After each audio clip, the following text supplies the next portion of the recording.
আসসালামু আলাইকুম বন্ধুরা, আজকে আমি আপনাদের সাথে যে গল্পটা পড়ব সেটি হচ্ছে হিমু এবং একটি রাশিয়ান পরী। এটা আমার প্রথম চেষ্টা বই পড়া নিয়ে। আশা করি আপনাদের ভালো লাগবে এবং বই পড়তে আমার খুব ভালো লাগে, গল্প শেয়ার করতেও খুব ভালো লাগে। যদি আপনাদের কাছে ভালো লাগে অবশ্যই আমার গল্পটা শেয়ার করবেন এবং অন্যদেরকেও শোনার জন্য আগ্রহ করে তুলবার চেষ্টা করবেন। তো প্লিজ আমার চ্যানেলটাকে লাইক করবেন, সাবস্ক্রাইব করবেন এবং শেয়ার করবেন। তো শুরু করছি আজকের গল্প, হিমু এবং একটি রাশিয়ান পরী। লিখেছেন হুমায়ুন আহমেদ। ইনি বাংলাদেশের অনেক বড় একজন কবি। 13ই নভেম্বর 1948 সন মোহনগঞ্জ নেত্রকোনাতে ওনার জন্ম। পড়াশোনা রসায়ন শাস্ত্রে পিএইচডি ডিগ্রি থাকলেও তিনি একজন নিজেকে স্বশিক্ষিত বলে প্রকাশ করতেন। সংসার, তার দুটো স্ত্রী আর 5টি সন্তানের জনক উনি। তো শুরু করছি কবি পরিচিতির পর আজকের গল্প, হিমু এবং একটি রাশিয়ান পরী। মাজেদা খালা গলা নামিয়ে ফিস করে বললেন, পরী দেখবি? আমি বললাম, কীরকম পরী? ডানা কাটা পরী। আমি বললাম, ডানা কাটার ঘা শুকিয়েছে নাকি ঘা এখনও আছে? শরীরে ঘা নিয়ে ঘুরছে এমন পরী আমি দেখব না। মাজেদা খালা বিরক্ত মুখে বললেন, তুই কি সহজভাবে কোনো কথা বলতে পারিস না? ডানা কাটা পরী দেখতে চাস কি না? চাস না? হ্যাঁ কিংবা না বল। ডানাওয়ালা কিংবা ডানা কাটা কোনো ধরনের পরী আমার দেখতে ইচ্ছে করছে না। খালাকে খুশি করার জন্য হ্যাঁ সূচক মাথা নাড়লাম।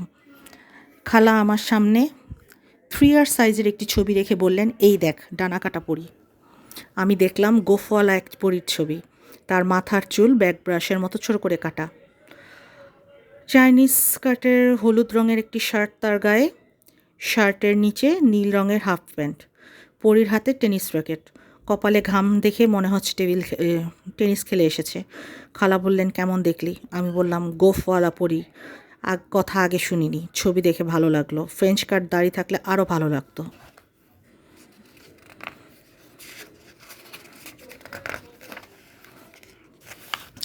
গলার স্বর আরও খাদে নামিয়ে বললেন, খালা গলার স্বর আরও খাদে নামিয়ে বললেন, ছেলে না এ মেয়ে, গোফ লাগিয়ে ছেলে সেজেছে। তার আসল ছবি দেখলে মাথা ঘুরে সোফায় কাত হয়ে পড়ে যাবি, 10 মিনিট উঠতে পারবি না, বুক ধরফর রোগ হয়েও যাবে। এই দেখ আসল ছবি। এখন বল, এই মেয়ে যদি পরী না হয় তাহলে কি পরী কে? আমি বললাম, শুধু বললি? সুন্দর একটা কথা বল। আমি বললাম, কে বলে শারদ শশিয়ে মুখের তুলা পদ্মনখে পড়ে আছে তার কতগুলো? এর মানে কি? এর মানে হলো শরৎ রাতের চাঁদও এই মুখের তুলনা হবে না। শরতের পূর্ণচন্দ্র পড়ে থাকবে এ তরুণীর পায়ের কাছে। বাহ, তুই বানিয়েছিস! কবি ভারতচন্দ্র লিখেছেন, রূপবতী মেয়ে দেখলে ওনার মাথা ঠিক থাকতো না। নিজে বিয়ে করেছিলেন এক তরকা রাক্ষসীকে, ধুমসি আলুর বস্তা, গাত্রবর্ণ পাতিলের মতো কালো, পাতিল কালো, দুটো দাঁত খরগোশের মতো সবসময় ঠোঁটের বাইরে। ভারতবাবু এই মেয়েকে বিয়ে করলো কেন? মহিলার উচ্চ বংশ বলে বিয়ে করেছিলেন। কবিরা আবার বংশের দিকে দুর্বল। রাক্ষসীর কথা বাদ দে, এলিতা মেয়েটাকে বিয়ে করবি? ধান্দাবাজি না, এক কথায় জবাব দে, হ্যাঁ না কি না। পরীর নাম এলিতা? বাবা মা রাশিয়ান, এলিতা জন্মসূত্রে আমেরিকান। ফটোগ্রাফির ওপর কোর্স করেছে, বাংলাদেশে আসছে স্টিল ছবি তুলতে। নাম দ্য ফুড। ঢাকায় আসবে ডিসেম্বরের শেষ সপ্তাহে, তুই হবি তার গাইড। আমি তো ইংরেজি জানি না, গাইড হব কিভাবে? খালা বললেন, এই মেয়ে টিচার রেখে বাংলা শিখে তারপর আসছে। ওরা যা করে সিরিয়াসলি করে, তোর মতো অকারণে রাস্তায় খালি পায়ে হাঁটে না। বাংলাদেশে আসবে তাই বাংলা শিখেছে। তারা চায়না যাওয়ার প্রোগ্রাম থাকলে চাইনিজ শিখতো, রাশিয়ান ভাষা সে জানে। আমি বললাম, ভাষাবিদ পণ্ডিত পড়ি বিয়ে করা বিপজ্জনক। তারপর তুমি যখন বলছো বিয়ে করব, বিয়ে কি মেয়ে ঢাকায় পৌঁছার পরপরই হবে? মেয়ে জানে যে আমাকে বিয়ে করছে? মেয়ে কিছুই জানে না। তুই সারাক্ষণ মেয়ের সঙ্গে থাকবি, তোর উদ্ভট কথাবার্তা শুনে মেয়ে তোর প্রেমে পড়ে যাবে। প্রেমে একটু গাঢ় হলেই আমি কাজী ডেকে বিয়ে দিয়ে দিব। তুই মেয়ের হাত ধরে চলে যাবি আমেরিকা, তোর একটা গতি হয়ে যাবে। এখন বুঝেছিস আমার প্ল্যান? এই মেয়ের সঙ্গে তুমি জুটলে কিভাবে?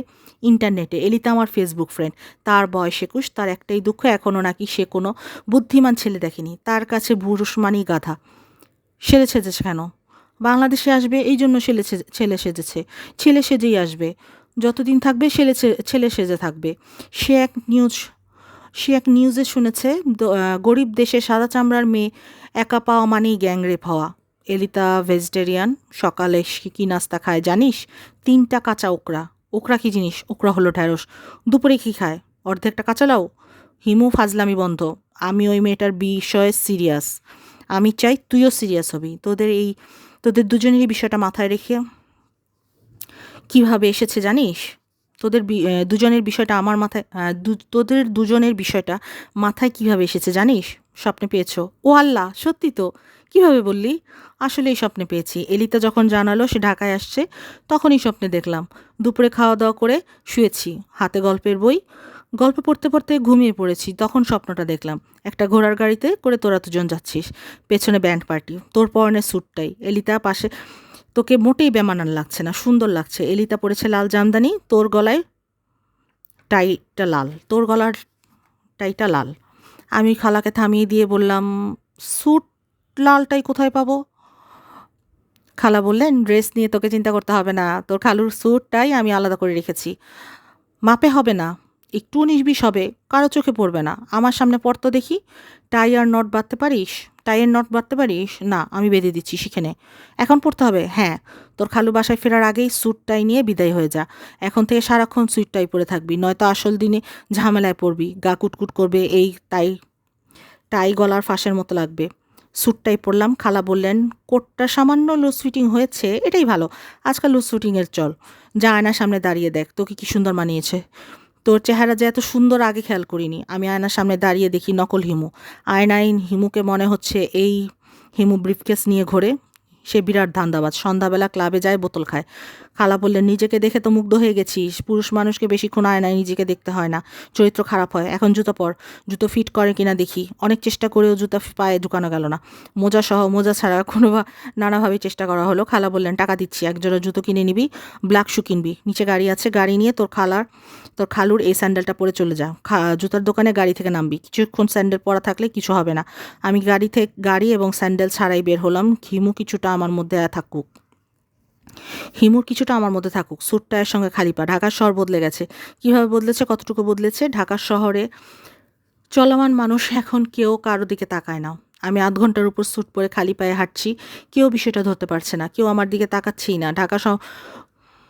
ঢাকা শহরের মুচি সম্প্রদায় বলে এক সম্প্রদায় ছিল। তারা প্রথমে তাকাতো পায়ের দিকে, পরে জুতা স্যান্ডেলের অবস্থা দেখতো, তারপর তাকাতো মুখের দিকে। জুতা ওয়ান টাইম আইটেম হয়েছে বলে মুচি সম্প্রদায় বিলুপ্ত। জুতার দিকে তাকিয়ে থাকার কেউ নেই। ঢাকা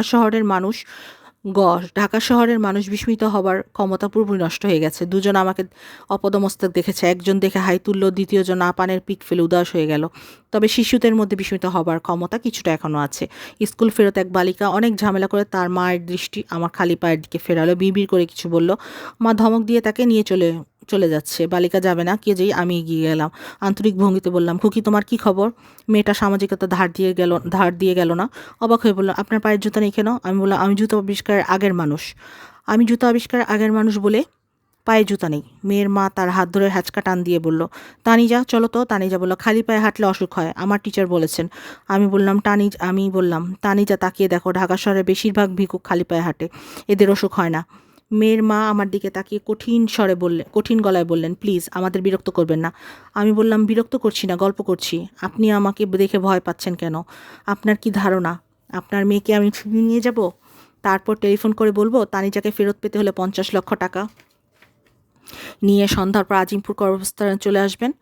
র্যাব বা পুলিশে খবর দিলে মেয়েকে জীবিত পাবেন না। কেন আপনি অকারণে কথা বলে যাচ্ছেন? কেন আমাকে বিরক্ত করছেন? আপনার সমস্যা কি? আমার সমস্যা একটাই, আমার একটাই সমস্যা, পায়ে জুতা নেই। স্যুটটাই পরে খালি পায়ে হাঁটছি, এছাড়া কোনো সমস্যা নেই। তানিজার টিচার আবার বলেছেন খালি পায়ে হাঁটলে অসুখ হয়। এটা নিয়েও সামান্য টেনশনে আছি। মেয়ের মা মেয়েকে টেনে হিচড়ে নিয়ে যাচ্ছেন, আমিও তাদের পেছনে পেছনে যাচ্ছি। একটা খেলা শুরু হয়েছে, খেলার শেষ দেখা দরকার। রান করি বা না করি, ক্রিজে টিকে থাকতে হবে। আশরাফুলের মতো শূন্য রানে আউট হলে চলবে না। মহিলা কয়েকবার চেষ্টা করলেন রিক্সা ঠিক করতে, কোনো রিক্সা রাজি হলো না। মহিলা হাত উঁচিয়ে দাঁড়িয়ে আছেন। একের পর এক ইয়েলো ক্যাব তাকে পাশ কাটিয়ে চলে যাচ্ছে, থামছে না। মহিলা হাঁটা শুরু করেছেন, আমিও তাদের পাশে আমিও তাদের সঙ্গে হাঁটছি। তানিজা মাঝে মাঝে আমার দিকে তাকিয়ে ফিক করে হাসছে, আমি তার দিকে হাসি ফেরত দিচ্ছি। হাসাহাসি সময় মেয়ের মা বাঘিনী লুক দিচ্ছেন, সাধারণত বাঘিনী না, আহত বাঘিনী, সাধারণ বাঘিনী না, আহত বাঘিনী।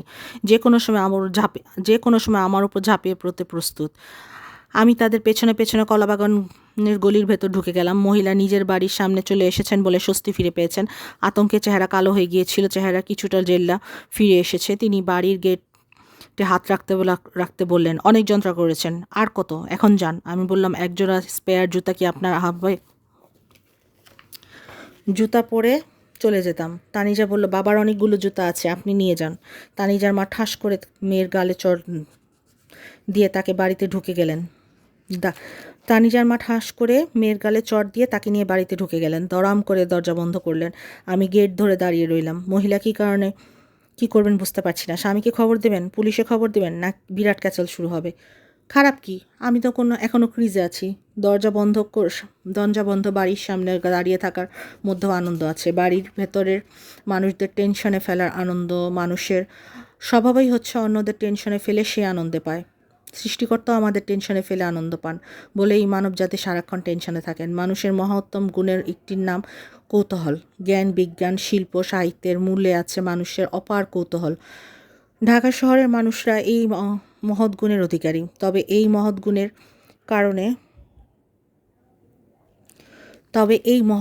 কারণে জ্ঞান, বিজ্ঞান, শিল্প, সাহিত্য তাদের কিছু যে হয়েছে তা না। ঢাকা শহরের মানুষ কৌতূহল ক্ষুদ্র পণ্ডিতে আবদ্ধ। গরমের সময় যে কেউ যখন শশা খায় তখন তাকে ঘিরে 50 জন মানুষ দাঁড়িয়ে শশা খাওয়া দেখে।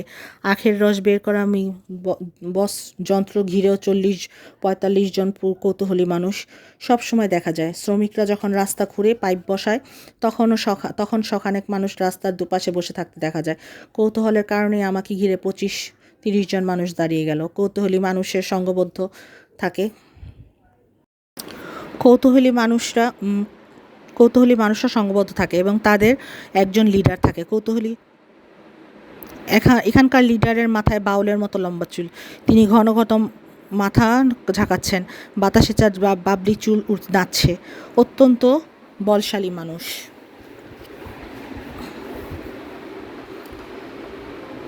পাঞ্জাবি পরা, পাঞ্জাবির হাতা গোটানো দেখে মনে হয় ঘষাঘষির জন্য প্রস্তুত। তিনি আমার কাছে এসে বললেন, ভাই সাহেব, অনেকক্ষণ আপনি এই বাড়ির গেট ধরে দাঁড়িয়ে আছেন, ঘটনা কি বলুন তো? কোনো সমস্যা? আমার নাম আলম। আমার নাম আলম। আমি বললাম, এই বাড়ির এক বাচ্চা মেয়ের নাম তানিজা। সে তার বাবার একজোড়া জুতো আমাকে দিবে বলেছিল। জুতার জন্য দাঁড়িয়ে আছি, জুতা দিচ্ছে না।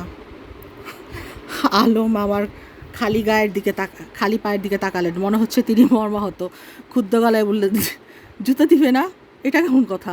অবশ্যই জুতা দিতে হবে। তিনি মাথার বাবরি চুল একটা বড় ধরনের ঝাঁকি দিয়ে জনতার উদ্দেশ্যে ক্রেজি গলায় বললেন, দেখুন কি অবিচার! একটা লোক খালি পায়ে দাঁড়িয়ে আছে, তাকে জুতা দিচ্ছে না। কৌতূহলী জনতাকে জুতা দিচ্ছে না শুনে মর্মাহত মনে হলো। তারাও বলল, জুতা দিতে হবে, জুতা না দিয়ে পার পাওয়া যাবে না। আধ ঘন্টার মাথায় 150 মতো লোক জমে গেল। গলির রাস্তা বন্ধ হয়ে গেল। জনতার মাঝে একদলকে মনে হচ্ছে জঙ্গি ভাবাপন্ন। তারা একটু পর পর হুঙ্কার দিচ্ছে, জুতা দে, জুতা দে, জুতা না দিলে বাড়ি জ্বালায় দিমু। এর মধ্যে অনেক ঝামেলা করে সাদা রঙের প্রায় নতুন একটি প্রাইভেট কার ঢুকেছে। ড্রাইভার কয়েকবার হর্ন দিতেই জঙ্গি জনতা গ্রুপ খেপে গেল। প্রাইভেট কারে আগুন ধরিয়ে দেওয়া হলো। ড্রাইভার দরজা খুলে পালাতে যাচ্ছিল, দৌড়ে তাকে ধরা হলো, মেরে আধমরা করে জ্বলন্ত গাড়ির পাশে শুয়ে রাখা হলো। আলম সাহেব পরিস্থিতির নিয়ন্ত্রণে আনার জন্য ক্ষুদ্র ভাষণ দিলেন। বিসমিল্লাহির রহমানির রহিম। আল্লাহ পাক বলেছেন, মা সাবেরিনা, অর্থাৎ ধৈর্য ধারণ করুন। আপনারা অস্থির হবেন না, ধৈর্য ধারণ করুন। আমি নিজে ওই বাড়িতে যাচ্ছি, তাদের অতি ভদ্রভাবে জুতা দিতে বলবো। যদি জুতা না দেয়া হয় তাহলে আমরা হার্ড লাইনে যাব। আমরা দাবি আদায় করে ছাড়বো ইনশাল্লাহ। এর মধ্যে একটি লাল রঙের গাড়িকে গলির মোড়ে দেখা গেল। যদিও জনতা ধর করে ছুটে গেল, ড্রাইভার অতি বুদ্ধিমান, গাড়ি ঘুরিয়ে নিমিষে পালিয়ে গেল। 3 জোড়া জুতা পাওয়া গেল। এর মধ্যে ব্রাউন জুতা জোড়া ভালো ফিটিং হলো। আমি জুতা পরে গলি থেকে বের হলাম। বের হয়ে পড়লাম। আমার ধারণা ঘটনা আরও অনেক দূর গড়াবে। একটা ইয়েলো ক্যাব কবজা করা হয়েছে, আগুন ধরানোর চেষ্টা চলছে। জাগ্রত জনতা আশেপাশে সব বেশ কয়েকটা বাড়ির দরজা ধাক্কাচ্ছে এবং স্লোগান দিচ্ছে, জুতা দে, জুতা দে। গলি থেকে বের হবার মুখে দেখি পুলিশের এবং র্যাবের গাড়ি গলিতে ঢুকছে। এই দুই গাড়ির পেছনে ভো ভো শব্দে করে অ্যাম্বুলেন্সও যাচ্ছে। পরদিন সকালে দুই হাতে হাত করা অবস্থায় আলম সাহেবের ছবি ছাপা হলো। দুর্ধর্ষ জুতা সন্ত্রাসী আলম আটক। নিজস্ব প্রতিবেদক। কলাবাগানের গলিতে সন্ত্রাসী আলমকে আটক করা হচ্ছে। সে তার দলবল নিয়ে জুতা সংগ্রহ অভিযানে নেমেছিল। প্রথমে সে গৃহকর্তা এবং গৃহকর্ত্রীর কাছে ভদ্রভাষায় জুতা চাইতো। জুতা না দিলে জুতা দিতে দেরি হলে তার দলবল শুরু করতো তাণ্ডব। তার দলের হাতে দুটি প্রাইভেট কার ভূষ্মীভূত হয়েছে। প্রাইভেট কারের আরোহীরা নিজেদের পায়ের জুতা খুলে দিতে রাজি না হওয়ায় এই কাণ্ড। সন্ত্রাসী আলমকে ব্যাপক জিজ্ঞাসাবাদ করা হচ্ছে। সে মুখ খুলছে না, বারবার বলছে নসিব, সবই নসিব। ঘটনায় নসিব নামধারী কেউ যুক্ত কি না তা অনুসন্ধান করা হচ্ছে। অনেকেই ধারণা করছেন জুতা সংগ্রহ অভিযানের পেছনে জুতা বিক্রেতাদের হাত আছে। তারা জুতার কৃত্রিম সংকট তৈরির চেষ্টায় আছে। বাংলাদেশের পাদুকা বিক্রেতা সমিতির সভাপতি হাজী চান মিয়ার সঙ্গে যোগাযোগ করা হলে তিনি ভদ্র ভাষায় প্রতিবেদকের সঙ্গে বাদানুবাদ শুরু করেন। তিনি অভদ্র ভাষায় প্রতিবাদকের সঙ্গে বাদানুবাদ শুরু করেন। এক পর্যায়ে বলে ওঠেন, পুত তোর আমি জুতা খিলাই দিমু। প্রতিষ্ঠানের একজন কর্মকর্তার কাছ থেকে এমন ব্যবহার আশা করা যায় না। বিষয়টার আমরা সুষ্ঠু তদন্ত দাবি করছি। একটি চৈনিক প্রবাদ আছে, তুমি কাউকে ধাক্কা দিয়ে খালে ফেলে দিতে চেষ্টা করো যেন সে খাদে থেকে উঠতে না পারে। এই প্রবাদটার ব্যাখ্যা হলো, খাদ থেকে উঠতে পারলে সে প্রতিশোধ দেবে, তাই সে সুযোগ না দেয়া। আলম জুতা সন্ত্রাসী হিসেবে এখনও থানা হাজতে। চৈনিক প্রবাদ অনুসারে আমার চেষ্টা করা উচিত যেন তিনি জামিনে বের হতে না পারেন। চৈনিক প্রবাদ আমার জন্য খাটে না। আমার প্রবাদ হচ্ছে, কাউকে খাদে ফেলতে হলে তুমি নিজে তা করবে না, অন্যকে দিয়ে করাবে। খাদে পড়ে যাওয়া ব্যক্তির প্রতি প্রচুর সহানুভূতি দেখাবে, যার সাহায্যে তুমি অসহায় মানুষটিকে খাদে ফেলছো। এক পর্যায়ে তার নাম তুমি প্রকাশ করে তাকেও বিপদে ফেলবে। সব শেষে মানব চরিত্রের অবক্ষয় নিয়ে হাহুতাশ করবে। দৈনিক পত্রিকায় চিঠি লিখবে।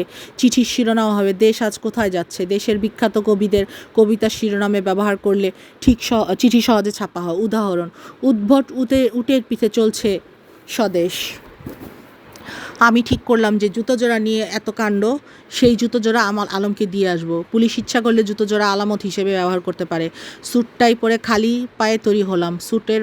খালু সাহেবের প্যান্টের পকেটে হাত দিয়ে খানিকটা চমকালাম। প্যান্টের পকেটে মানিব্যাগ, বেশ কিছু 1000 টাকার নোট দেখা যাচ্ছে। সবুজ নোটও কিছু আছে, আমেরিকান ডলার, নানা ধরনের কার্ড, আমেরিকান এক্সপ্রেস, ভিসা জাতীয় হাবিজাবি, কিছু কাগজপত্র ক্লিপ দিয়ে আটকানো, নিশ্চয়ই অতি জরুরি। মানিব্যাগ হারিয়েছে এই খবর খালু সাহেবের এর মধ্যে জেনে ফেলার কথা।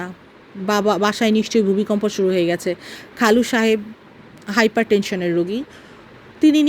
আমি নিশ্চিত তিনি বিছানায় পড়ে গেছেন এবং তার মাথায় পানি ঢালা হচ্ছে।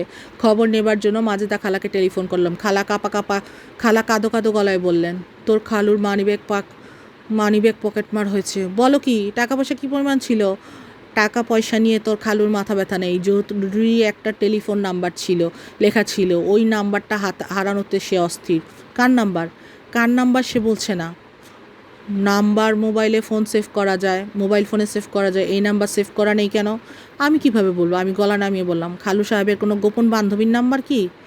খালা, একটি চীনা প্রবাদ আছে, বিড়াল, কাক এবং বৃদ্ধ পুরুষ, এই তিন শ্রেণীকে বিশ্বাস করবে না। চাইনিজরা মুখ্যম প্রবাদ বের করেছে, কোনোটাই ফেলনা নয়। খালা হতভম্ব গলায় বললেন, কি বলছিস তুই? তোর কথাবার্তা শুনে তো আমার হাত পা কাঁপা শুরু হয়েছে। আমি কি তোর খালুকে চেপে ধরবো? হাইপার টেনশনের রোগী, বেশি চাপাচাপি করা ঠিক হবে না। মানিব্যাগ উদ্ধার হোক, তারপর টেলিফোন রহস্যজট খোলা হবে। মানিব্যাগ উদ্ধার হবে কীভাবে? দোয়া কালাম পড়তে হবে। বাসায় নিয়মুল কোরআন আছে, সেখানে দেখো হারানো জিনিস ফেরত পাবার দোয়া আছে। এর মানে এক মনে পড়তে হবে। হিমু, তুই তো আমাকে বিরাট টেনশনে ফেলে দিলি। তুই এক্ষুনি বাসায় আয়। এখন আসতে পারবো না, থানা হাজতে যেতে হবে। জুতা সন্ত্রাসী আলমকে পুরোপুরি বিধ্বস্ত মনে হলো। এক চোখে কালশিটা পড়েছে, অন্যটা টকটকে লাল, সেখান থেকে পানি পড়ছে। তিনি মেঝেতে পা ছড়িয়ে হাজতের দেয়ালে হেলান দিয়ে বসে আছেন, বিড়বিড় করছেন, নিশ্চয়ই কোনো দোয়া কালাম পড়ছেন। মসজিদ এবং থানা হাজত মসজিদ এবং থানা হাজত হলো এক মনে আল্লাহকে ডাকার জায়গা। আমি হাজতের লোহার শিকের ওপাশ থেকে বললাম, আলম ভাই কেমন আছেন? তিন চমকে তাকালেন, তবে আমাকে চিনতে পারলেন না। ঝামেলার সময় লেখা মানুষকে ঝামেলা মুক্ত অবস্থায় বেশিরভাগ সময় চেনা যায় না। আমি বললাম, মেয়েরে তো দেখে আপনাকে তক্তা বানিয়ে ফেলেছে। আপনি কে? আমার নাম হিমু। আমি এসেছি আলামত জমা দিতে, জুতা জোড়া এনেছি। আপনাকে কোর্টে তুললে আলামত লাগবে। ওসি সাহেব কি বলেছেন? আপনাকে কোর্টে তোলা হবে নাকি কয়েক দফা ডলা দিয়ে ছেড়ে দেবে?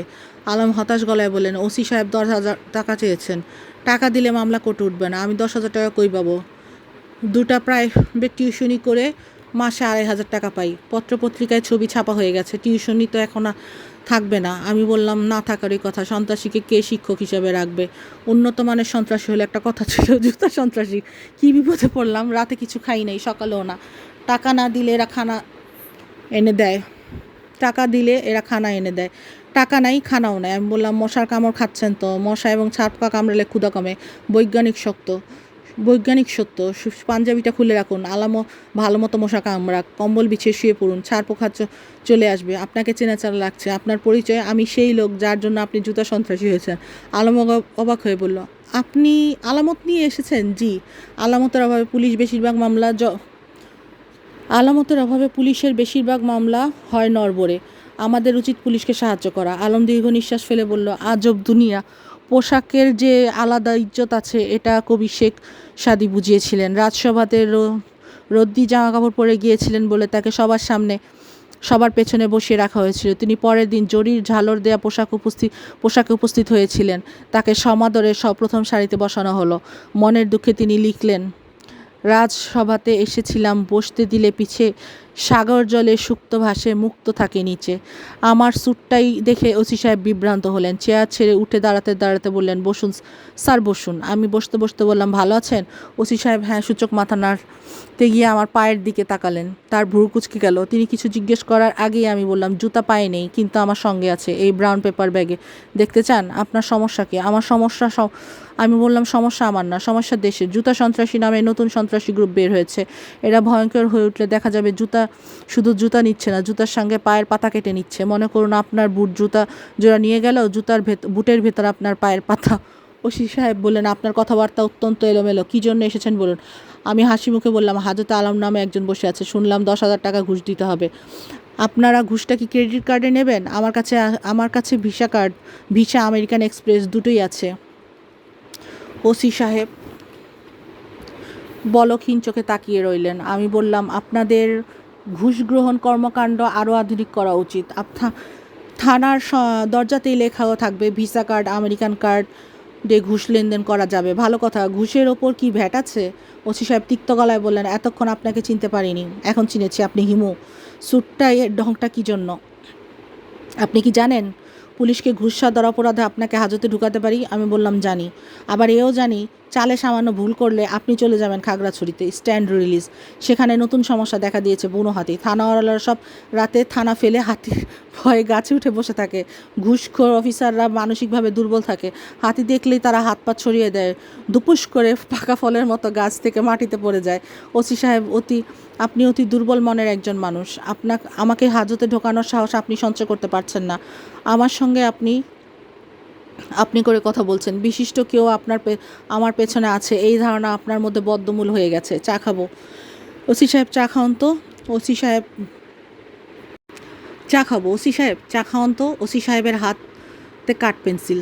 তিনি পেন্সিল দিয়ে টেবিলে ঠক করছেন। মনের অস্থিরতা পেন্সিলে প্রকাশ বলা যেতে পারে। তিনি আমার বিষয়ে কী সিদ্ধান্ত নেবেন এখনও বোঝা যাচ্ছে না। দুর্বল মনের মানুষের প্রধান ত্রুটি সিদ্ধান্তহীনতা।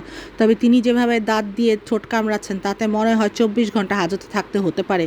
তিনি হাতের পেন্সিল টেবিলে নামাতে বললেন, দুধ চা খাবেন না রং চা? দুধ চা। With sugar? জি। প্রচুর হাঁটাহাঁটি করি তো, টাইপ 2 ডায়াবেটিস এখন আমাকে ধরতে পারেন। ওসি সাহেব পেন্সিল দিয়ে ইশারা করলেন। চায়ের কাপে চামচ নাড়ার মতো করলেন।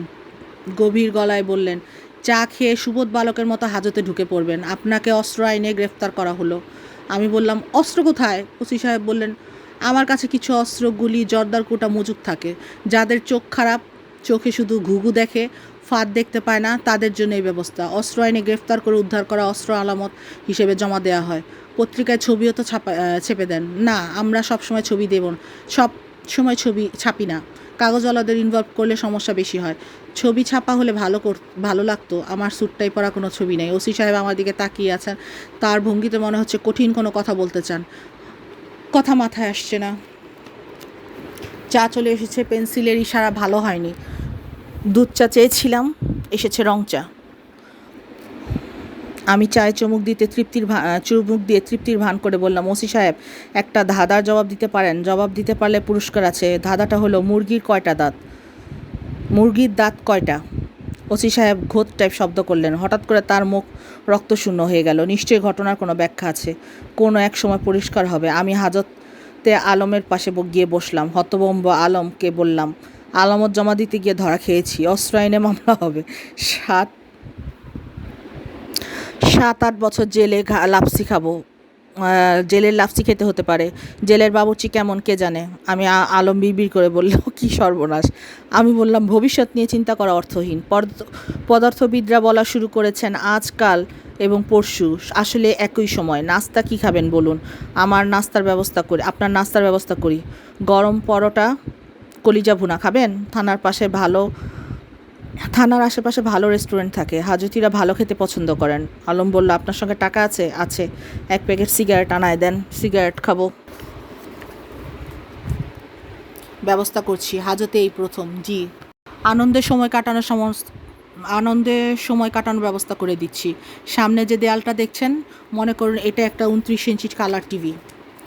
টিভিতে বাংলাদেশ নিউজিল্যান্ড ক্রিকেট খেলা দেখাচ্ছে। টিভিতে বাংলাদেশ নিউজিল্যান্ড খেলা দেখাচ্ছে। আরাম করে খেলা দেখুন। ও ভাই সাহেব, এইসব কি বলেন?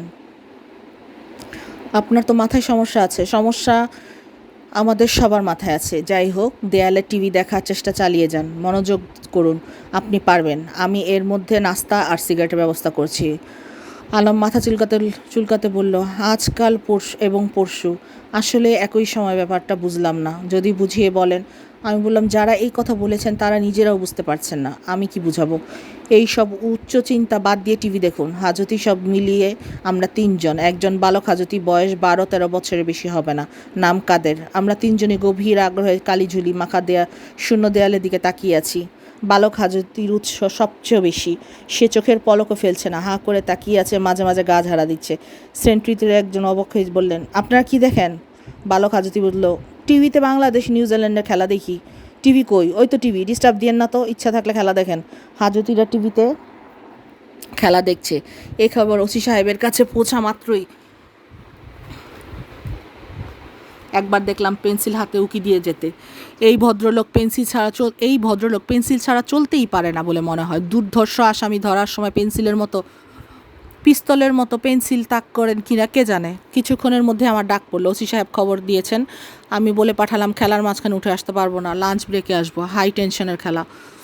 ওসি সাহেব এবং আমি মুখোমুখি বসে আছি। তিনি যথারীতি হাতের পেন্সিল নাচাচ্ছিলেন, আর চোখে আমাকে মাঝে মাঝে দেখছেন। বুঝতে পারছি আমাকে নিয়ে কোনো হিসাব নিকাশ হচ্ছে।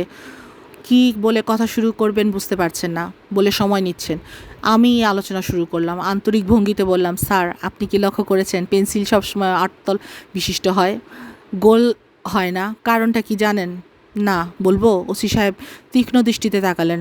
আমি তীক্ষ্ণ দৃষ্টি উপেক্ষা করে বললাম, 8 তলের কারণে পেন্সিল সহজে টেবিল থেকে গড়িয়ে পড়ে না। আপনার কাছ থেকে বিরাট জ্ঞান লাভ করলাম। আপাতত মুখ বন্ধ করুন, প্রশ্নের জবাব দিবেন। অবশ্যই জবাব দেব, একটাই অনুরোধ, কঠিন প্রশ্ন করবেন না। সায়েন্স বাদ আমি বিজ্ঞানে দুর্বল। পৃথিবীর ওজন কত জিজ্ঞেস করলে বলতে পারবো না। অ্যাটম বোমা কে আবিষ্কার করেছেন তাও বলতে পারবো না। শুনলাম হাজতিদের নিয়ে টিভি দেখছিলেন। ঠিকই শুনেছেন, বাংলাদেশ নিউজিল্যান্ডের খেলা, না দেখে পারছি না।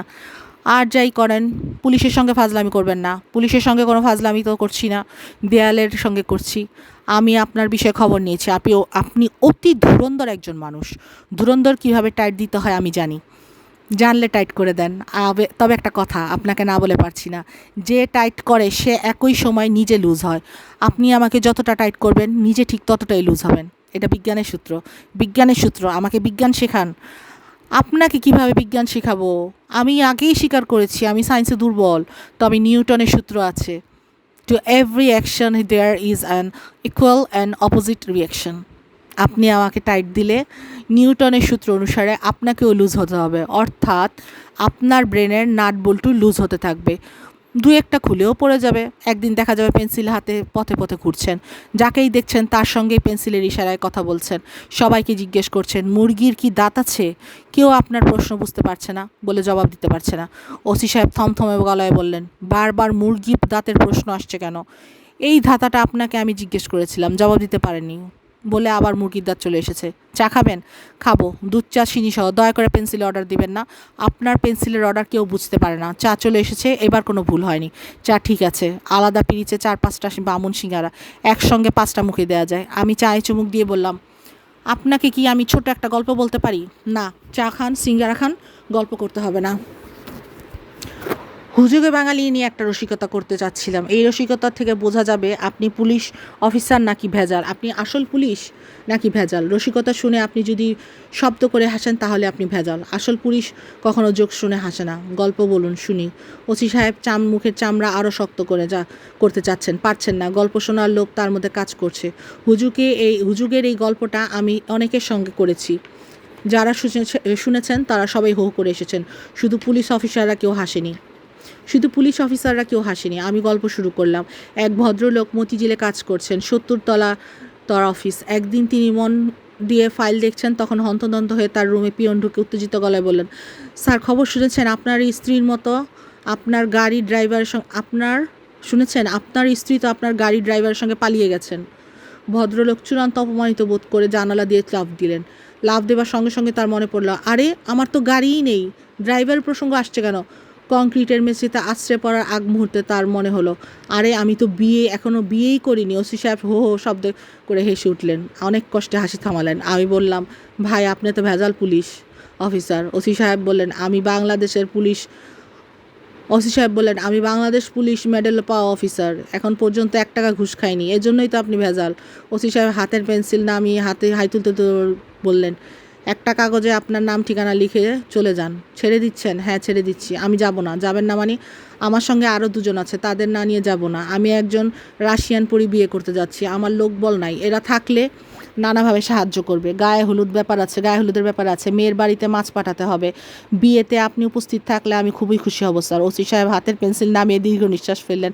সন্ধ্যার দিকে আমরা 3জনই ছাড় পেলাম। আলম এবং বালক হাজতি কাদরের সঙ্গে আমার মেসে থাকতে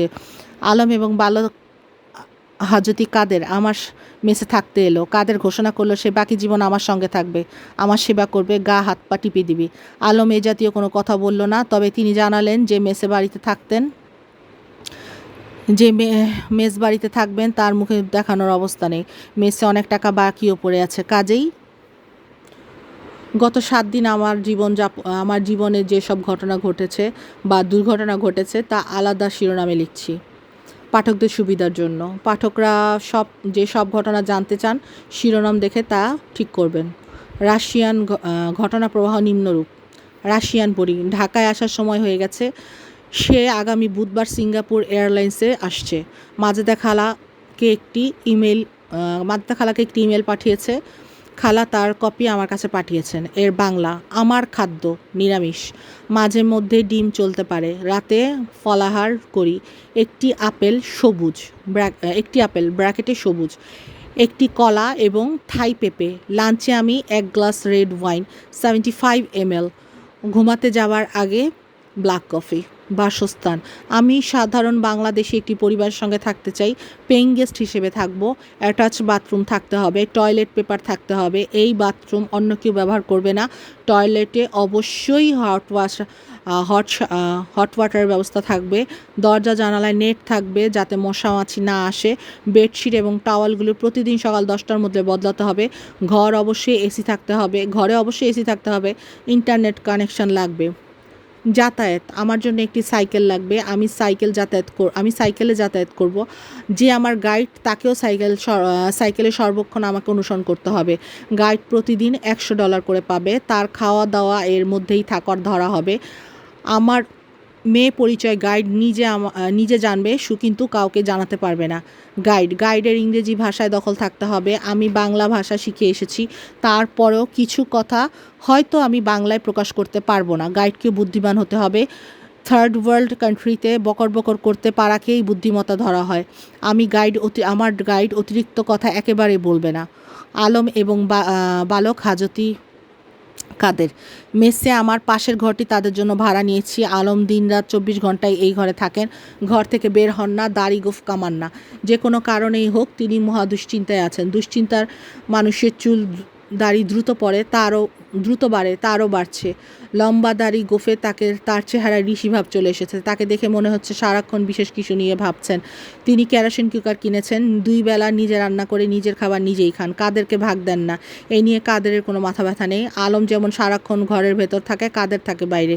রাতে হঠাৎ আসে, তাকে দেখে মনে হয় সে বিশেষ কোনো পরিকল্পনা নিয়ে এগোচ্ছে। পরিকল্পনা সে কারো কাছে প্রকাশ করছে না। সে মাঝে মাঝে আমার কাছে আসে, মাথা নিচু করে মেঝেতে বসে থাকে, আমার চোখের দিকে তাকায় না। এক রাতে আমি নিজে থেকে বললাম, কিছু বলবি? বলে ফেল। পেটে কথা জমিয়ে রাখা ঠিক না। পেটে বেশি দিন গোপন কথা থাকলে অ্যান্টি অ্যাপেডিসাইটিস হয়। অ্যাপেডিসাইটিস ফুলে যায়। পেটে বেশি দিন গোপন কথা থাকলে অ্যাপেডিসাইটিস ফুলে যায়, ব্যথা শুরু হয়। তখন তার অপারেশন ছাড়া অ্যাপেন্ডিসাইটিস হবে মেবি, যাই হোক, ব্যথা শুরু হয়। তখন তার অপারেশন ছাড়া গতি থাকে না। এখন একটা খুন করতে চাই ভাইজান। খুন করতে চাইলে কর, এত চিন্তার কি আছে? কাদের চমকে মাথা তুলে তাকালো, আবার চোখ নামিয়ে ফেললো। সে আমার কথায় পুরোপুরি বিভ্রান্ত। কারে খুন করতে চাই শুনবেন? না, যাকে খুন করবি সে তো শেষই হয়ে যাবে, তার কথা শুনে লাভ কি? খুনের তারিখ ঠিক করছি, বুধবার দিবাগত রাত। এই তারিখটা বাদ দে, ওই দিন তোকে নিয়ে এয়ারপোর্টে যাব। পঞ্জিকা দেখে ভালো একটা তারিখ বের করে দিব। ভালো কাজ চিন্তা ভাবনা করে করতে হয় না। ভালো কাজ চিন্তা ভাবনা করে করতে হয় না, মন্দ কাজ অনেক চিন্তা ভাবনা করে করতে হয়। কাদের বলল, ধরা পড়লে পুলিশে ফাঁসিতে ঝুলাবে না, তোর বয়স কম, ফাঁসিতে ঝুলাবে না, সংশোধন কেন্দ্রে পাঠাবে, মারাত্মক সন্ত্রাসী হয়ে বের হবি, লোকে তাকে খাতির করবে। টহল পুলিশের সঙ্গে দেখা হলেই টহল পুলিশের সালাম পাবি। ভাইজান আর শুনতে চাই না, চুপ করেন। আমি চুপ করলাম। মাজেদা খালা, খালু সাহেব এবং মানিব্যাগ সমাচার। খালু সাহেবের সঙ্গে তার হারানো মানিব্যাগ নিয়ে আমার কথা হয়েছে, মুখোমুখি না, টেলিফোনে। খালু সাহেব ভালো আছেন? আপনার প্রেশারের অবস্থা কি? খালু, আমার প্রেশার নিয়ে তোমাকে মাথা ঘামাতে হবে না, তুমি তোমার নিজের প্রেশার নিয়ে মাথা ঘামাও। আমি, মানিব্যাগ কি পাওয়া গেছে? খালু, হারানো মানিব্যাগ কখনো পাওয়া যায়? খেজুরের আলাপ আমার সঙ্গে করবো না, স্টুপিড। আমি, খালু সাহেব, নিজ উদ্যোগে আমি আপনার মানিব্যাগের সন্ধান চালিয়ে যাচ্ছি এবং কিছু ফল পেয়েছি। খালু, কিছু ফল পেয়েছো মানে কি? আমি, ধোয়া বাবা বলেছেন মানিব্যাগ অবশ্যই পাওয়া যাবে, কিছু টাকা হয়তো পাওয়া যাবে না, বাকি সব পাওয়া যাবে। খালু, আমার সঙ্গে ইয়ার কি করছো? আমি আর কি করবো কেন? ধোয়া বাবা যা বলেছেন তাই বললাম। উনি মানিব্যাগে বাংলাদেশি টাকার পরিমাণ বলতে পারেননি, তবে আমেরিকান ডলারের $700 আছে এটা বলে দিয়েছেন। খালু, কি বললে? জরুরি কিছু কাগজপত্র ক্লিপ দিয়ে আটকানো, এটাও বললেন। খানিকটা নরম হয়ে, ধোয়া বাবাটাকে? উনি আধ্যাত্মিক মানুষ, বুড়িগঙ্গার ওপাশে থাকেন, কোনো খাদ্য গ্রহণ করেন না, শুধু ধোয়া খান। ধোয়া খান? জি, সিগারেট বা গাঁজার ধোয়া না, ভেজা খড়, পুরনো ধোয়া খেয়ে জীবন ধারণ করেন। খালু, এইসব বুজুর্গি আমার বিশ্বাস করতে বলো? বিশ্বাস করা না করা আপনার ব্যাপার। মানিব্যাগ পাওয়া গেলেই তো হলো। তাছাড়া শেক্সপিয়ার বলে গেছেন, there are many things in heaven and earth. ওনার কথাও ফেলে দেওয়ার মতো না, এত বড় একজন নাট্যকার। খালু, যারা নিজে স্টুপিড তারা অন্যদের স্টুপিড ভাবে। তুমি স্টুপিড বলে আমাকে স্টুপিড ভাবছো। ধোয়া বাবা সম্পর্কে আর কখনো কিছু বলবে না? জি আচ্ছা, বলবো না। মানিব্যাগ পাওয়া গেলে কি করব? খালু সাহেব টেলিফোন রেখে দিলেন। মাজেদা খালার সঙ্গে আমার রোজই কথা হচ্ছে। তিনি দুটো বিষয় নিয়ে উত্তেজিত, এলিতার ঢাকায় আসা এবং খালু সাহেবের মানিব্যাগে রাখা টেলিফোন নাম্বার। মাজেদা খালা জানিয়েছেন তিনি টেলিফোন নাম্বার বিষয়ে গোপন অনুসন্ধান চালিয়ে যাচ্ছেন। তিনি মোটামুটি নিশ্চিত পরকীয়া জাতীয় কিছু। তিনি জানিয়েছেন যদি এমন কিছু হয় তাহলে তিনি খালু সাহেবের মুখে অ্যাসিড ছুড়বেন। শুধু পুরুষরাই মেয়েদের মুখে অ্যাসিড ছুড়বে তা হবে না। অ্যাসিড কিনে দেওয়ার দায়িত্ব তিনি আমাকে দিয়েছেন। আমি 2 লিটারের একটা পানির বোতলে সাদা ভিনেগার ভর্তি করে খালাকে দিয়ে এসেছি। ভিনেগারও এক ধরনের অ্যাসিড। খালা ভিনেগার লুকিয়ে রেখেছেন তার আলমারিতে। সব অ্যাসিড ভয়ঙ্কর না, ভিনেগার অ্যাসিড হলেও সুখাদ্য। পেন্সিল ওসি পেন্সিলসি সাহেবের আসল নাম আবুল কালাম। তিনি এই নিয়ে তৃতীয় দফা আমার কাছে এসেছেন। ভদ্রলোক ইংরেজি সাহিত্যে এমএ, তার গায়ে পুলিশের পোশাক থাকে না তখন তাকে যখন তার গায়ে পুলিশের পোশাক থাকে না তখন তাকে অধ্যাপক মনে হয় বলেই মনে হয়। তিনি বিশেষ কোনো উদ্দেশ্য নিয়ে আমার কাছে আসেন, এটা পরিষ্কার। উদ্দেশ্যটা পরিষ্কার না। আমার ধারণা আমি পুলিশ নজরদারিতে আছি। পুলিশ মাঝে মাঝে কঠিন অপরাধীদের ছেড়ে দেয়, পেছনে ফেউ লাগিয়ে রাখে। অপরাধী কোথায় যায়, কার কাছে যায়, এই সব মনিটর করা হয়। ওসি সাহেব দেখলাম কাদেরের বিষয়ে বিশেষ আগ্রহ। কাদের ছেলেটা কি আপনার সঙ্গেই থাকে? হ্যাঁ, যাবার জায়গা নেই। কাদের আগে কোথায় ছিল জানেন? না। জানতে ইচ্ছা হয় না? না জানাই ভালো। এই জগতে সবচেয়ে সুখী হচ্ছে সে যে কিছুই জানে না, যেমন 4 বছরের নিচের বয়সের শিশু। আমি অনেকের কাছে শুনেছি আপনার আর্থিক ক্ষমতা আছে। আমার সিগারেটের প্যাকেট কয়টা সিগারেট আছে বলতে পারবেন? না। মানিব্যাগে কত টাকা আছে সেটা জানেন না। আপনার বিষয়ে কেন ছড়ল যে আপনার আধ্যাত্মিক ক্ষমতা আছে? মানুষ মিথ তৈরি করতে ভালোবাসে। মানুষ ইংরেজি সাহিত্যে এমএ, আপনি ইংরেজি সাহিত্যে এমএ, আপনাকে আমার পছন্দের একটা ইংরেজি কবিতা শোনান। আমাকে আপনার পছন্দের একটি ইংরেজি কবিতা শোনান। কেন? এমনি। আপনি জিম ধরে আছেন, আমিও জিম ধরে আছি। জিম কাটানোর ব্যবস্থা। I have been here before, but when or how I cannot tell. I know the grass beyond the door, the sweet bean smell, the singing sound, the lights around the shore. OC সাহেব কবিতা শেষ করে উঠে দাঁড়ালেন। আমি বললাম, আবার কবে আসবেন? ওসি সাহেব জবাব দিলেন না। আমি হঠাৎ করে বললাম, পায়ের আলতা খুব সুন্দর জিনিস, কিন্তু আলতাতে সবসময় পায়ে পড়ে থাকতে হয় না, এর উপরে সে উঠতে পারে না। পায়ের আলতা খুব সুন্দর জিনিস, কিন্তু আলতাকে সবসময় পায়ে পড়ে থাকতে হয়, এর উপরে সে উঠতে পারে না। ওসি সাহেব হঠাৎ ঠান্ডা গলায় বললেন, হঠাৎ আলতার প্রসঙ্গ তুললেন কেন? এমনি তুললাম। আলোচনার মানুষ প্রায় প্রসঙ্গ ছাড়া কথা বলে। ননসেন্স রাইম যেমন আছে, ননসেন্স কথাবার্তাও আছে। ওসি সাহেব বললেন, আমার স্ত্রীর নাম আলতা। এটা কি আপনি জানেন? আগে জানতাম না, এখন জানলাম। ওসি সাহেব কঠিন চোখে কিছুক্ষণ আমার দিকে তাকিয়ে থেকে চলে গেলেন। ভদ্রলোক বড় ধরনের ধাক্কা খেয়েছে, ধাক্কা সামলাতে কিছু সময় লাগবে। তানিজা এবং তার বাবার জুতা। তানিজাকে তার বাবার জুতা ফিরিয়ে দিয়েছি। বাসায় তখন তানিজা এবং তার কাজের মেয়ে ছাড়া কেউ ছিল না। সদর দরজা তালাবদ্ধ। কথা হলো জানালা দিয়ে। আমি বললাম, তালাবদ্ধ কেন? তানিজা বলল, মা বাইরে গেছে তো এই জন্য। তালা খোলা থাকলে অনেক সমস্যা বেশি থাকলে তালাবদ্ধ থাকাই ভালো। আমি তোমার বাবার জুতা ফিরিয়ে দিতে এসেছি। আপনার রং পছন্দ হয়নি? অন্য রং দেব? রং ঠিক আছে, ঠিক করেছি, জুতা পরবো না। চা খাবেন? চা দেবো? দাও 1 কাপ চা। জানালার পাশে দাঁড়িয়ে চা খেয়ে চলে এলাম। এলিতা ঢাকা এয়ারপোর্টে এসে পৌঁছলো ডিসেম্বর মাসের 4 তারিখ, বুধবার, সময় সকাল 9টা। দীর্ঘ ভ্রমণে ক্লান্তি, জেট লেগ, অপরিচিত মানুষের দেশে প্রথম পা দেওয়ার সংখ্যায় সে খানিকটা বিপর্যস্ত। সে ছেলে সেজে আসেনি, মেয়ে সেজে এসেছে। কালো টপের সঙ্গে লাল হলুদ সবুজ রঙের স্কার্ট। রঙগুলি একটার গায়ে আরেকটা মিশে সাইকোডেলিক আবহ তৈরি করেছে। আমার সঙ্গে কাদের।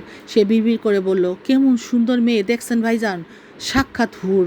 কাদেরের হাতে প্লাকার্ড ধরা, সেখানে বাংলায় লেখা, মিস্টার এলিতার আকার বাদ দেওয়া হচ্ছে নামের মধ্যে পুরুষ ভাব আনার জন্য। এলিতা এগিয়ে এলো। আমি বললাম, তোমার না পুরুষ সেজে আসার কথা? এলিতা বলল, পাসপোর্টে লেখা আমি মেয়ে, পুরুষ সেজে আসবো কীভাবে? মাজেদা খালা বলেছিলেন এলিতার টিচার রেখে বাংলা শিখে এসেছে। তার বাংলার নমুনায় আমি চমৎকৃত হলাম। সে বলল, আইচা টিকচে। আমি বললাম, এর মানে কি? এলিতা, এর অর্থ ইটস ওকে। তখন বোঝা গেল সে বলেছে আচ্ছা ঠিক আছে। তার অদ্ভুত বাংলায় আচ্ছা ঠিক আছে বলা হয়ে গেল আইচা টিকচে। তার আরও কিছু বাংলা, উষণ লাগছে মানে উষ্ণ লাগছে, অর্থাৎ গরম লাগছে। খাইদল ভলছে মানে খাদ্য ভালো লাগছে। কিনিত বিরাকত মানে কিঞ্চিত বিরক্ত। পাঠকদের সুবিধার জন্য তার সঙ্গে কথোপকথন সহজ বাংলায় লেখা হবে, তবে 2-1টা বিশেষ ধরনের বাংলা ব্যবহার করা হবে। কাদেরের সঙ্গে পরিচয় করিয়ে দেওয়ার পর এলিতা অবাক হয়ে বলল, বালকের চক্ষু পবিত্রতা হয়, অর্থাৎ বালকের চোখের মধ্যে পবিত্রতা আছে। ইয়েলো ক্যাব নিয়ে আমরা ঢাকার দিকে যাচ্ছি। সে আগ্রহ নিয়ে ঢাকা শহর দেখছে, তার চোখে খানিকটা বিস্ময়বোধ। সে বলল, তোমাদের শহরটা যথেষ্ট পরিষ্কার। আমি বললাম, তুমি কি ভেবেছিলে নোংরা ঘিঞ্চি শহর দেখবে? আমাকে তাই বলা হয়েছে। রাস্তায় এত দামি দামি গাড়ি দেখে অবাক হচ্ছি। রিক্সা কোথায়? আমি শুনেছি ঢাকা রিক্সার শহর। গায়ে গায়ে রিক্সা লেগে থাকে, ফুটপাত দিয়ে কেউ হাঁটতে পারে না, রিক্সার ওপর দিয়ে হাঁটতে হয়। রিক্সা প্রচুর দেখবে। এটা ভিআইপি রোড, এই রোডে রিক্সা চলাচল করে না। আমি যে বাড়িতে পেইং গেস্ট থাকবো সেখানে কি যাচ্ছি? মাজেদা খালার বাসায় তোমাকে রাখার প্রাথমিক চিন্তা ছিল।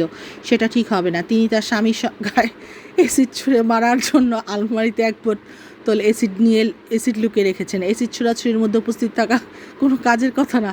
অ্যাসিড ছুঁড়ে মারা কেন? অ্যাসিড ছুঁড়ে মুখ ঝলসে দেওয়া এই দেশের স্বাভাবিক ব্যাপার। মনে করো কোনো ছেলে কোনো মেয়ের প্রেমে পড়ে, তাকে বিয়ে করতে চাইলো, মেয়ে রাজি না হলেই মুখে অ্যাসিড। ও গড! আমি যদি তোমাকে প্রেমের প্রস্তাব দিই, সঙ্গে সঙ্গে না বলবে না, কায়দা করে এড়িয়ে যাবে। না বললে আমার মুখে অ্যাসিড মারবে, সম্ভাবনা আছে। আমি তো এই দেশেই বাস করি। লেগ পুলিং করবে না। আমি কোথায় থাকবো সেই ব্যবস্থা করো। তোমাকে হোটেলেই থাকতে হবে। পেইং গেস্ট হিসেবে কেউ তোমাকে রাখতে রাজি হবে না। কেন রাজি হবে না? রাজি না হওয়ার অনেক কারণ আছে। মূল কারণ একটাই, মূল কারণ কেউ তোমাকে বলবে না। আমি বলে দিই, দাও। মূল কারণ হলো তুমি পরীর মতো রূপবতী একটা মেয়ে। এমন রূপবতী একজনকে কোনো গৃহকর্ত্রী বাড়িতে জায়গা দেবে না। তাদের স্বামী তোমার প্রেমে পড়ে যেতে পারে, এই আশঙ্কা।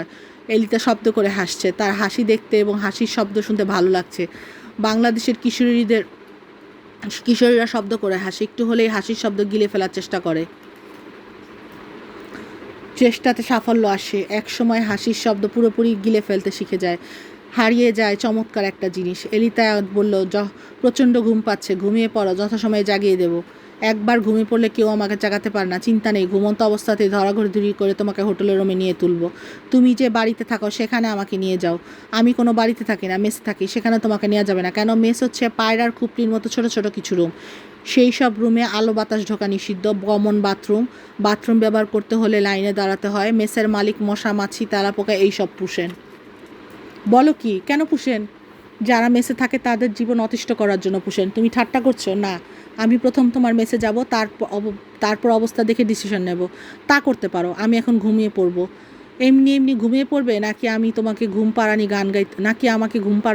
গান গাইতে হবে? তুমি ঘুম পাড়ানি গান জানো? জানি। তবে আমাদের দেশে পুরুষদের ঘুম পাড়ানি গান গাওয়া নিষিদ্ধ। ঘুম পাড়ানি গান শুধু মা গাইবেন। আশ্চর্য তো! আশ্চর্য সবে শুরু। তুমি আরও অনেক আশ্চর্য সন্ধান পাবে। প্লিজ একটা ঘুম পাড়ানি গান গাও। আমি গাইলাম, খোকু ঘুমালো, পাড়া জুড়ালো, বর্গি এলো দেশে, বুলবুলিতে ধান খেয়েছে, খাজনা দিব কিসে। এলিতা ঘুমের মধ্যে আচ্ছন্ন। তুর্গেনিভের এক উপন্যাসে পড়েছিলাম, যে নারীকে ঘুমন্ত অবস্থায় সুন্দর দেখায় সে প্রকৃত রূপবতী। এলিতাকে প্রকৃত রূপবতী বলা যেতে পারে। রবীন্দ্রনাথ ইয়েলো ক্যাবে উপস্থিত থাকলে বিড়বিড় করে বলতেন, দেখিনু তারে উপমা নাহি জানি, ঘুমের দেশে স্বপন একখানি, পালেঙ্গেতে মগ্না রাজবালা, আপন তারা ভরা লাবণ্যে নিরালা। পকেটে মোবাইল বাজছে। মাজেদা খালা ধার হিসেবে আমাকে এই মোবাইল দিয়েছেন। যতদিন এলিতা বাংলাদেশে থাকবে ততদিন মোবাইল আমার সঙ্গে থাকবে, যাতে আমি সবসময় খালার সঙ্গে যোগাযোগ রাখতে পারি। হিমু, এলিতাকে এসেছে? তার অবস্থা কি? সে গোফ কামিয়ে মেয়ে হয়ে গেছে। গোফ ফোনটা এলিতার কাছে দে, কথা বলি। তোকে কিছু জিজ্ঞেস করা অর্থহীন। এলিতা ঘুমাচ্ছে। কিছুক্ষণ আগে তাকে ঘুম পাড়ানি গান গিয়ে ঘুম পাড়িয়েছি। এখন সে আছে গভীর ঘুমে। এই মুহূর্তে স্বপ্ন দেখছে। বুঝলি কী করে স্বপ্ন দেখছে? র্যাম হচ্ছে, তাই দেখে বুঝছি। র্যাম আবার কি? Rapid eye movement. চোখের পাতা দ্রুত কাঁপছে। সুন্দর কোনো স্বপ্ন দেখার সময় এই ঘটনা ঘটে। যখন ভয়ঙ্কর স্বপ্ন কেউ দেখে, তখন চোখের পাতার সঙ্গে ঠোঁটও কাঁপে। আমার সঙ্গে চালবাজি করবি না। আচ্ছা যাও, করবো না। এলিতা কোথায় উঠবে এখনও বুঝতে পারছি না। ঘুম ভাঙুক, তারপর ডিসিশন হবে। ও তোর ঘাড়ে মাথা রেখে ঘুমাচ্ছে নাকি? না, এক কাজ কর, আস্তে করে মেয়েটার মাথা তোর কাঁধে নিয়ে ফেল, ও যেন বুঝতে না পারে। লাভ কি? ঘুম ভেঙে এলিতা দেখবে তোর কাঁধে মাথা রেখে ঘুমাচ্ছে, তাতে লজ্জা পাবে। লজ্জা থেকে প্রেম, এটা জানা ছিল না। খালা বললেন, রাগ থেকে প্রেম হয়, ঘৃণা থেকে প্রেম হয়, অপমান থেকে প্রেম হয়, লজ্জা থেকে প্রেম হয়।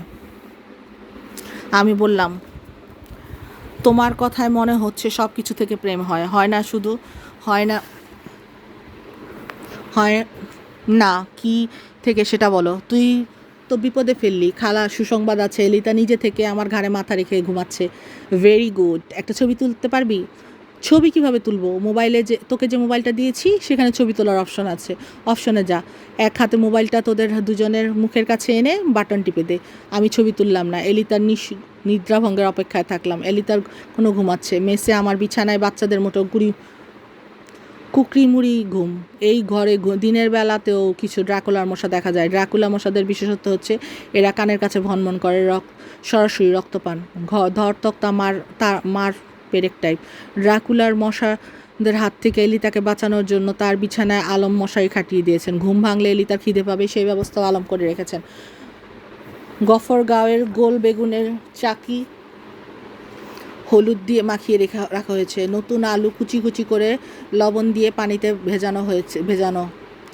দেশি মুরগির ডিমে সামান্য দুধ দিয়ে প্রবলভাবে ফেটানো হয়েছে। কালো জিরা চাল এনে রাখা হয়েছে। 10 মিনিটের নোটিসে খাবার দেয়া হবে। আমি আলমের ঘরে বসে আছি। বালক হাজতি কাদের নেই, কোথায় গেছে, কখন ফিরবে কিছুই বলে যায়নি। আলম বলল, হিমু ভাই, আমি চিন্তা করেছি, একটা বিষয় পেয়েছি। কি পেয়েছেন? একটা রহস্যের সমাধান পেয়েছি। এখন বলা যাবে না, অন্য কোনো সময় বলবো। আপনার যখন বলতে ইচ্ছে করে বলবেন।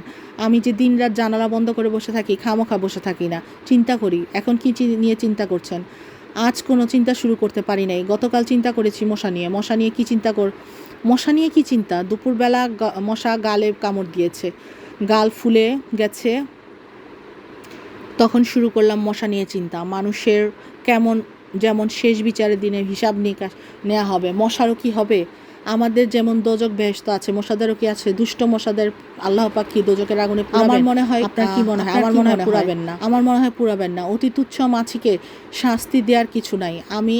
আমি বললাম, আল্লাহর কাছে মানুষ তো মশা মাছির মতোই তুচ্ছ, মানুষকে তিনি কেন শাস্তি দেবেন? আলম গম্ভীর হয়ে বলল, এটাও একটা বিবেচনার কথা, এটা নিয়ে আলাদাভাবে চিন্তা করতে হবে। এলিতার ঘুম ভাঙল রাত 8টা বাজার কিছু আগে। লোডশেডিং হচ্ছে, ঘরে বাতি জ্বলছে না, টেবিলের ওপর 2টো মোমবাতি জ্বলছে। মশারির ভেতর এলিতা অবাক হয়ে বসে আছে। ঘরে আলো আঁধারের খেলা। এলিতা বিস্মিত গলায় বললেন, আমি কোথায়? আমি বললাম, তুমি আমাদের মেজবাড়ির একটা ঘরে।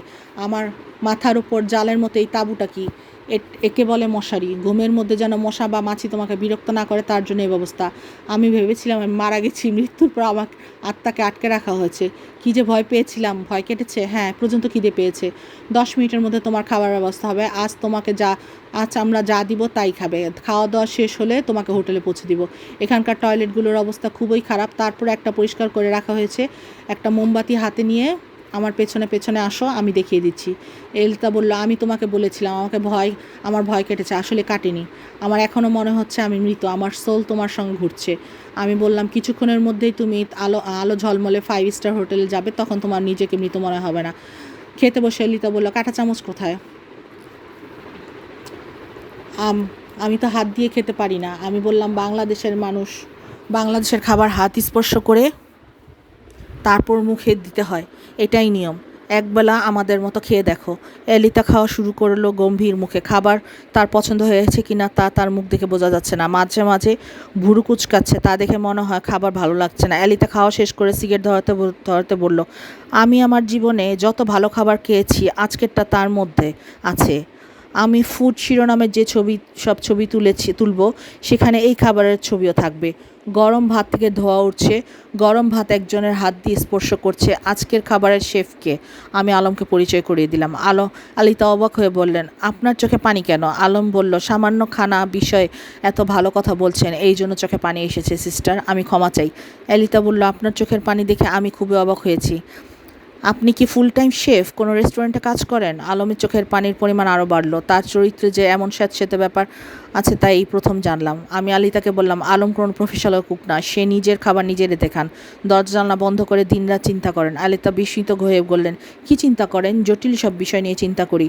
যেমন গতকালের চিন্তার বিষয় ছিল মশাদের সোল আছে কি না তা নিয়ে। বলো কি? তোমার যদি চিন্তার কোনো সাবজেক্ট থাকে আলমকে বললেই তিনি চিন্তা করে শুরু করে দেবেন। চিন্তার জন্য তিনি কি কোনো ফিস নেন? না। আমরা এলিতাকে সোনারগাঁ হোটেলে নামিয়ে দিয়ে এলাম। আলম বললেন, সিস্টার যাই। এই দুটো শব্দ বলতে গিয়ে তার গলা ভেঙে গেল এবং চোখ ছলছল করতে লাগলো। এলিতা অবাক হয়ে বলল, oh my god, what a strange man. তো বন্ধুরা, আজ এই পর্যন্তই। বাকি গল্প আবার খুব তাড়াতাড়ি আমি তোমাদের সাথে নিয়ে আসবো বাকিটুকু। তো আজকের জন্য এটুকুই। আরেকবার বলছি, লাইক করবেন, সাবস্ক্রাইব করবেন এবং চ্যানেলটি শেয়ার করবেন।